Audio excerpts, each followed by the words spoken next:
देखिए, इस्लाम के जिहाद की अवधारणा ये है कि जो लोग मोहम्मद में विश्वास नहीं करते और मोहम्मद के अल्लाह में विश्वास नहीं करते वो सब काफिर हैं। जो इस्लाम को नहीं मानते वो सब काफिर हैं। और इस्लाम की जो किताब है कुरान, वो कहती है कि उसका एक धर्म युद्ध, होली वार ऑफ इस्लाम, जिहाद, वो तब तक जारी रहेगा जब तक दुनिया में एक भी काफिर रहेगा।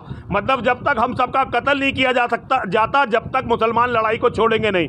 तो ये है जिहाद। जिहाद के खिलाफ पहला विश्व धर्म संसद हरिद्वार में आयोजित हो रहा है 15, 16, 17, 18 और 19 दिसंबर को हरिद्वार में, जो हिंदुओं की आध्यात्मिक राजधानी है।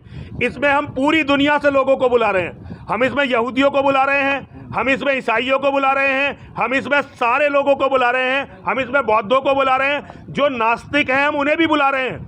हम सनातन के सारे धर्मगुरुओं को इसमें बुला रहे हैं और हम उनसे कहना चाहते हैं कि इस्लाम का जिहाद यदि इसी तरह चलता रहा तो एक दिन उनकी एक एक बेटी के साथ बलात्कार होकर उसको सेक्स स्लेव बना दिया जाएगा और दुनिया के हर व्यक्ति का कत्ल कर दिया जाएगा मुसलमानों के द्वारा। ये बात पूरी दुनिया को बतानी है। इसी के लिए ये विश्व धर्म संसद आयोजित किया जा रहा है 5 दिन का। ये बताएं सबसे बड़ी चुनौती क्या है? प्रदेश में बीजेपी की सरकार है, केंद्र में मोदी जी प्रधानमंत्री है, फिर भी आपको असुरक्षा क्यों लग रही है? नहीं, मुझे असुरक्षा नहीं लग रही है। असुरक्षा है, मेरे लगने या लगने से कोई फर्क नहीं पड़ता। मुसलमानों की बढ़ती हुई जनसंख्या, जिस तरह से जनसंख्या का विस्फोट हो रहा है, एक एक मुसलमान 70 साल का मुसलमान भी बच्चे पैदा करने पर लगा हुआ है, लेकिन कोई भी सरकार इस पर ध्यान नहीं दे रही।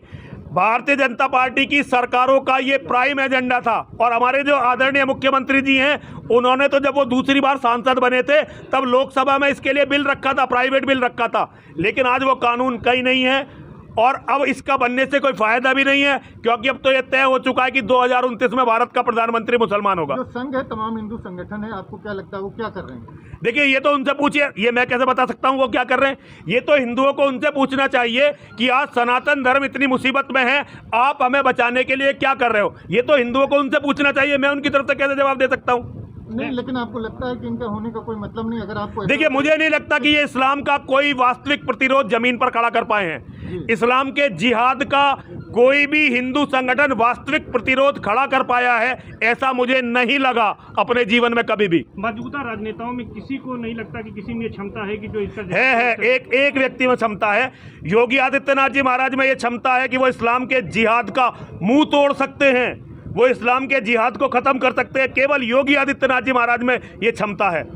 तो लगता है कि आप जो है उनको समर्थन कर रहे हैं पूरी तरह से? मैं नहीं, अगर मेरे समर्थन से कोई फर्क पड़ता है तो सारी दुनिया ये जान ले कि मैं दुनिया से ये अनुरोध करता हूं कि योगी जी उत्तर प्रदेश के मुख्यमंत्री रहने चाहिए और जब वो इस पद से हटें तो सीधे भारत के प्रधानमंत्री बनने चाहिए। ये मैं सारी दुनिया को बताना चाहता हूँ। 450 वर्षों से जो मुद्दा अटका हुआ था, मोदी और योगी की गवर्नमेंट ने वो मामला सुप्रीम कोर्ट से सॉल्व कराया। अब भव्य राम मंदिर का सुप्रीम कोर्ट से सॉल्व करवाया, आपका मतलब ये है कि सुप्रीम कोर्ट सरकार की गाइडलाइन पर चलता है? आपका कहने का मतलब है कि उन्होंने सुप्रीम कोर्ट से सॉल्व करवाया। आपको ये लगता है कि भारत का सुप्रीम कोर्ट मजबूत पैरवी की? देखिए, मजबूत पैरवी से नहीं हुआ कुछ भी, ये सुप्रीम कोर्ट का निर्णय था और ये मैं इस पर नहीं जाना चाहता। केवल एक राम मंदिर से कुछ नहीं होगा। काशी विश्वनाथ, कृष्ण जन्मभूमि, 40,000 मंदिर और भी हैं। सबकी लड़ाई अगर हम 450 साल लगते रहे तो आपको क्या लगता है कि सनातन सभ्यता के पास इतना समय है? इस्लाम के जिहादी क्या इतना इंतजार करेंगे? हमें इस्लाम के जिहाद से लड़ना है, जिहाद को मिटाना है। जिहाद को नहीं मिटाए तो हम मिटेंगे। ये कैंसर की तरह है धरती का। इस्लाम का जिहाद धरती का कैंसर है। कैंसर का ऑपरेशन नहीं करोगे तो शरीर खत्म। तो क्या ये संभव है कि मुसलमानों को यहाँ से कहीं भगा दिया जाए? देखिए, मैं ये नहीं कह रहा कि क्या संभव है क्या संभव नहीं है, ये आपको सोचना, मुझे नहीं सोचना। मैं समस्या बता रहा हूँ, आप समाधान पर सोचिए। राम मंदिर कोई मुद्दा नहीं है इस्लाम के जिहाद के सामने। इस्लाम का जिहाद चलता रहा तो एक भी मंदिर नहीं बचने वाला। राम मंदिर दोबारा टूटेगा, जो उनके मौलाना टीवी डिबेटों पर बैठकर कह रहे हैं। आपने शायद उनके मौलानाओं की टीवी डिबेट देखी नहीं है। वो टीवी डिबेटों में बैठ के कह रहे हैं कि इंशाल्लाह दोबारा से इसे तोड़कर बाबरी बनाएंगे। आप ये बताएं, आपने कहा है कि आपकी जिस तरह हत्या की साजिश रची जा रही है जी, तो उसके बाद आपका कहना है कि एक दिन ऐसा आएगा कि आपकी हत्या कर दी जाएगी? बिल्कुल। इतना श्योर क्यों है? क्योंकि इस्लाम के जिहादियों ने आज तक किसी को छोड़ा ही नहीं है जी। और मेरे पास उतनी सुरक्षा है नहीं। मुझे सरकारों ने उतनी सुरक्षा नहीं दे रखी जो सरकारें मुझे बचा लें। 2 कांस्टेबलों से कोई सुरक्षा नहीं होती। अब मैं सफर में हूँ, 4 कांस्टेबल हैं, इससे इतनी सुरक्षा थोड़ी होती है। ये तो मेरे साथ मेरे जो लड़के हैं वो मुझे बचा रहे हैं। लेकिन मैं ये जानता हूँ कि इस्लाम के जिहादी एक दिन मुझे मार देंगे, मुझे पता है। और मेरा मरना ही सनातन का जीवन दान बनेगा। जब मैं मारा जाऊंगा तो आपको मेरी बातें याद आएंगी, आपको मेरी बातें याद आएंगी। जो भी हिंदू है, एक एक हिंदू मेरी बात को याद करेगा, और वो याद करेगा कि एक आदमी सच के लिए इतनी दिलेरी के साथ मारा गया। ज़्यादा से ज़्यादा बच्चे पैदा करें और अपने बच्चों को धर्म और अपने अस्तित्व की रक्षा के लायक बनाएं। आजकल तो हमारे बच्चे कीड़े मकोड़ों जैसे हैं।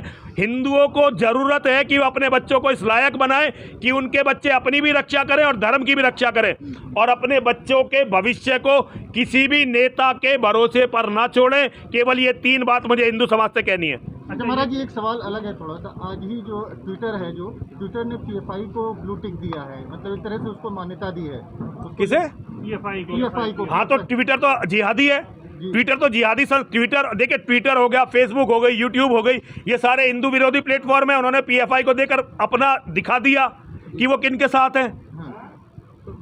हमसे जुड़े रहने के लिए हमारे YouTube चैनल को सब्सक्राइब करें और नई वीडियो की नोटिफिकेशन के लिए बेल आइकॉन को दबाएं। अगर आप ये वीडियो Facebook पर देख रहे हैं तो लाइक जरूर करें और ज्यादा से ज्यादा शेयर करें। धन्यवाद।